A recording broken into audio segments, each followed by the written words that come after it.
আজকের রেসিপিতে থাকছে বিফ দিয়ে কি বানালাম আর কেমন হলো, সাথে কি কি খেলাম, সন্ধ্যা নাস্তা, তার সব কিছু। সো ফুল ব্লগটি না টেনে অবশ্যই দেখবেন।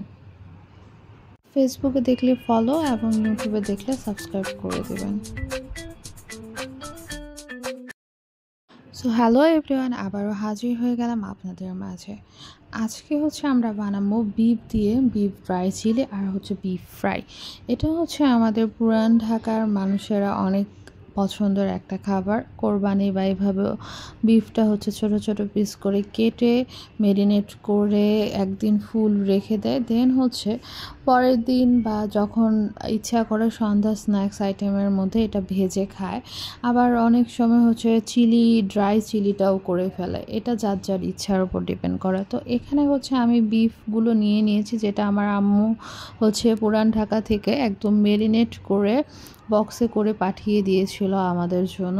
তো আম্মু বলেছিল যে তুমি এটা ফ্রাই করে পরোটা, নান বা পাউরুটি দিয়ে খেলে মজা, তুমি ওইভাবেই করে নাও। তো আমরা করলাম সন্ধ্যার টাইমে এটা ফ্রাই করলাম। ফ্রাই করে ভাবলাম একটু ড্রাই চিলি করা যায়, তাহলে একটু জুসি হবে, খেতেও মজা লাগবে। তো যেই কথা সেই কাজ, চটপট আমরা সন্ধ্যায় আম্মু যেদিন পাঠিয়েছে তার পরের দিনই আমরা এটা একদম ফ্রাই করে নিচ্ছিলাম। তারপরে কিছু হাফ আমরা এভাবে ফ্রাই করে রাখবো, আর হাফ আমরা একদম ড্রাই যে চিলিটা sauce, chilli sauce, tomato sauce, তারপরে রসুন আর অনেক পেঁয়াজ দিয়ে এটা আমরা ড্রাই চিলি টাইপের করে নিব, যাতে খেতে ভালো লাগে। আর আমি আমার হাজব্যান্ডকে বলেছি যে অফিস থেকে আসার সময় পরোটা আর পাউরুটি বা নান যেটাই পায় ওইটা নিয়ে আসতে। আর এইদিকে বিকেল টাইমে নেমেছে বৃষ্টি। তা ওয়েদার এই বৃষ্টি হয়, এই শুকনা হয়, তো বললাম যে খেতে ভালোই লাগবে, সমস্যা নেই। মনীষা চিলি ড্রাইটা মেক করেছিল। আর এখানে টমেটো সস দিয়ে সব প্যানের মধ্যে ভালো করে ফ্রাই করছে। পেঁয়াজটা অত একটা ফ্রাই করবে না, একটু কাঁচা কাঁচা মজা লাগে আমার কাছে, আমাদের সবার কাছে। তো হাফই করে দেন যে ফ্রাই করা বিফগুলো আছে ওগুলো দিয়ে দিবে, আর হাফ উঠিয়ে রেখেছিল।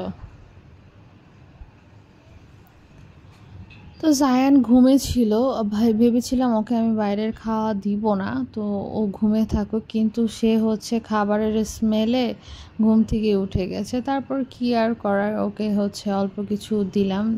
বিফটা এখনও তো বাচ্চা, হজম করতে পারবে না, এজন্য আমি বিফ আইটেমটা ওকে দিই না। তারপরে আমি ওকে দিয়েছিলাম পাউরুটিটা, যে একটু ছিঁড়ে দিয়েছিলাম যে খাক।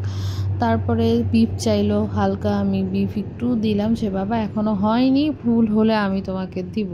তো এখানে হালকা একটু পানিও দিয়ে যাতে জুসি ভাবটা, আর সামান্য একটু পানি দিলেই হবে, জুসি ভাবটা থাকবে। আর এখানে ফ্রাইগুলো উঠিয়ে নিচ্ছি, আর আমি একটু লবণ দেখছিলাম যে সব কিছু ঠিকঠাক আছে নাকি। আম্মু একদম পারফেক্টলি সব কিছু রেডি করে দিয়েছিল। অলওয়েজ প্রতিবার আম্মু এমনই করে। আমি যখন বাসায় যাই ঈদের পরে, তো আম্মু এই রেসিপিটা অলওয়েজ বানায়। আর এবার যেহেতু ব্যস্ততার কারণে এখনও যাওয়া হয়নি, তার কারণে আম্মু বাসায় পাঠিয়ে দিয়েছে। আম্মু কিছুদিন পরপরই অনেক কিছু রান্না করে পাঠিয়ে দেয়। তো ভাবে যে মেয়েটা হয়তো দূরে আছে, একা একা অনেক কিছু খেতে চায় না। বিয়ের পরে হয়তো মা বাবারা এমনই করে, মা তো এই জন্য হয়তো অনেক টেনশন করে, যার কারণে পাঠিয়ে দেয়। কোনো কিছু একটু ভালো খাবার রান্না করলেই পাঠিয়ে দেবে আমার কাছে। তো এটা এই পানিটা শুকিয়ে সেভাবে একদম ড্রাই হয়ে যাবে, দেখতেও খুবই ইয়াম্মি লাগছে, খুব সুস্বাদু মনে হচ্ছে। তো পুরোপুরি রেডি হয়ে যাবে, তো একদম ভাজা ভাজা এরকম। আমরা একটু তেল কম ইউজ করি, বাট আজকে যেহেতু বিফ আইটেম তার জন্য একটু তেল লাগে। নর্মালি বিফ আইটেম একটু তেল হলে ভালো লাগে। তো আপনারাও খুব ইজিলি সুন্দরভাবে সন্ধ্যায় বা সকালে হোক, যখন ইচ্ছা করবে এই রেসিপিটা একবার ট্রাই করে দেখতে পারেন। আই হোপ আপনাদের সবার ভালো লাগবে, কারণ এটা ট্রাস্ট মি আমার খুব ভালো লাগে অলওয়েজ, আর খেতেও খুব মজা হয়। রেডি হয়ে গিয়েছে আমাদের বিফ ড্রাই চিলি আর বিফ ফ্রাই। দেখতেও খুব ভালো লাগছে। এদিকে হচ্ছে মনীষা সালাডটা বানিয়ে নিচ্ছে, টক দই, টমেটো সস, তারপর শসা আজকে অন্যরকম করে কেটেছে, আর এভাবে হচ্ছে ও সবগুলো মাখিয়ে নিচ্ছে। আর এখানে পাউরুটি আর হচ্ছে পরোটাও নিয়ে এসেছে খাওয়ার জন্য। নান পায়নি, বৃষ্টির কারণে বাইরের নান ছিল না। তো এখন হচ্ছে খাওয়া দাওয়া করবো আমরা সবাই মিলে, সবাই বসে পড়েছি খাওয়া দাওয়া করতে। এটা হচ্ছে বিফ ড্রাই চিলিটা। তো আমি সব কিছু আগে একটু একটু করে টেস্ট করব, তারপরে হচ্ছে খাওয়া শুরু করবো। সব হচ্ছে অল্প অল্প করে নিয়ে নিচ্ছি। তারপর নিলাম হচ্ছে বিফ ফ্রাইটা, চিলি ছাড়াটা। আমি পরোটা দিয়েও ট্রাই করবো, পাউরুটি দিয়েও ট্রাই করবো, সালাদও নিয়ে নিচ্ছি।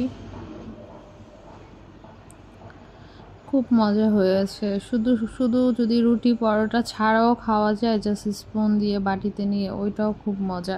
আপনারা অবশ্যই একদিন ট্রাই করে দেখবেন। আমার কাছে এত ভালো লেগেছে, আর এটা অলওয়েজই ভালো লাগে, আম্মু অলওয়েজই বানায়। আমি ছোটোবেলা থেকে এটা খেয়ে এসেছি। অনেক মজা হয়েছে, আর হচ্ছে অনেক সফটও হয়ে গেছে। একদম লো আঁচে বসিয়ে একদম বিফগুলো সফট করে নেওয়া হয়েছিল, যার কারণে কোনো শক্ত বা মানে হার্ড টাইপের কিছু ছিল না, সব কিছুই সফট ছিল। তো আজকের ব্লগটা এখানেই শেষ করব। সবাই ভালো থাকবেন। টাটা, আল্লাহ হাফেজ।